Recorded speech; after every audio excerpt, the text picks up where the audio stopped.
Morning family, আশা করি আপনারা সবাই খুব ভালো আছেন। আমিও খুব ভালো আছি। আজকের দিনটা ছিল আমার ভীষণ ব্যস্ত একটা দিন। এত কাজ করেছি আজকে, ভীষণ ক্লান্ত। ভয়েস ওভার যখন করছি তখন সব কাজ কমপ্লিট করে রাত 10টার সময় ভয়েস ওভার করছি।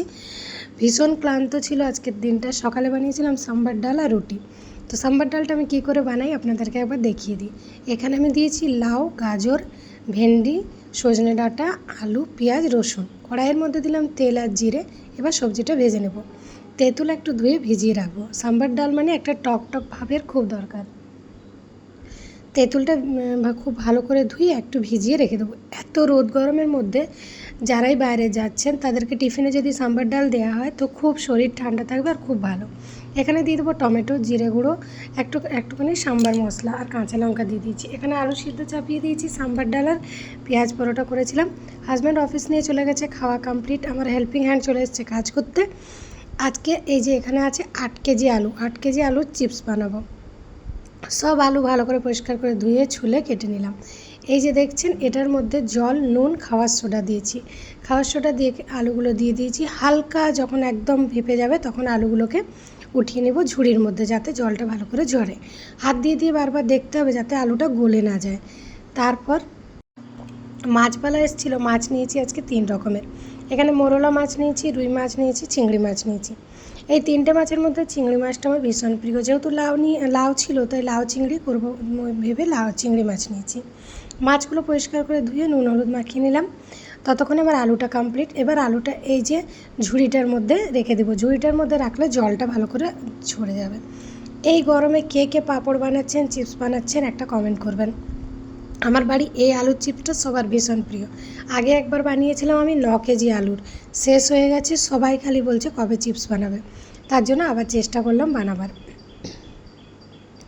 উপরে চলে গেলাম। এই প্লাস্টিকটা আমি পাঁপড় বা চিপস বানাতে ব্যবহার করি। এই ভয়ঙ্কর রোদের মধ্যে উপরে গিয়ে একটা একটা করে চিপস, এগুলো একটার সাথে একটা লেগে থাকলে কিন্তু শুকাবে না, আর না শুকালে ভাজা যাবে না।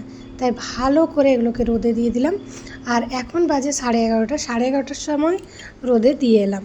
এখানে আলু সেদ্ধ হয়েছে, লাউটা সেদ্ধ হয়েছে নুন হলুদ দিয়ে। লাউ চিংড়িটা বানাবো এবারে। আর মাছগুলো ভেজে নেবো। আগে রুই মাছটা ভেজে নিই। রুই মাছের ঝোল বানাবো আলু দিয়ে। আমার ছেলে আবার একটা কিছু ঝোল ঝাল দিয়ে খেতে খুব ভালোবাসে, যেমন মাছের ঝোল, মাংসের ঝোল। ও তো কোনো সবজি খায় না, তার জন্য ওই মাছের ঝোল, মাংসের ঝোল, ডিমের ঝোল কিছু একটা হলে খেয়ে নেয়। মোরলা মাছটা আজ ভেজে রেখে দেবো, কালকে মোরলা মাছের টক বানাবো। তো এখানে সব মাছগুলো আমি ভালো করে আগে ফ্রাই করে নিলাম। আর আজকে চিংড়ি মাছটা অর্ধেকটা করবো, কালকে অর্ধেকটা করবো। লাউ যেহেতু বেশি নেই তাই অল্প লাগবে। আর এখানে মাছটা ঝোলের মাছের মশলাটা কষাচ্ছিলাম। তো যাই হোক, মশলাটা কষানো হয়ে গেছে। এটা ছিল রাত্রেবেলায় আমি 2 দিন, যারা আমার কন্টিনিউ ব্লগ দেখেন তারা জানবেন, এই ভাতটা আমি কালকে রাতে ভিজিয়ে রেখেছিলাম মাটির হাঁড়িতে করে। তো আমার হাজব্যান্ড উড়িষ্যার প্রিয় খাবার, আর আমাদের এদিকে এটাকে পান্তা ভাত বলে, উড়িষ্যাতে এটাকে পকাল ভাত বলে। তো এটা খেতে অনেক ভালোবাসে। তো আমি এখানে পান্তা ভাতটা নিলাম, নুন নিলাম, ওর সাথে লেবু নিলাম, দই নিলাম। আর এটার মধ্যে একটুখানি সর্ষে, কারিয়া পাতা, শুকনো লঙ্কা, জিরে ভাজা আছে, সেটা খুব ভালো করে মেখে নেব। এর সাথে আছে আলু সেদ্ধ, আলু ভাজা। এই যে আলু সেদ্ধটা দিয়ে খুব ভালো করে চটকে নেব। আর মাছ ভাজা, পেঁয়াজ, কাঁচা লঙ্কা, শসা। আমার হাজব্যান্ড খুব আজকে রোদে কাজ করেছে। এবার অফিসেই অনেক দূরে গেছিলো অফিসের কিছু কাজের জন্যে। তো এটা খেলে শরীর মন সব ঠান্ডা থাকবে। তো হাজব্যান্ডের ছিল এটা খাবার, ভাত ওটা আমার ছিল। আর ছেলে ইডলি, মাছ।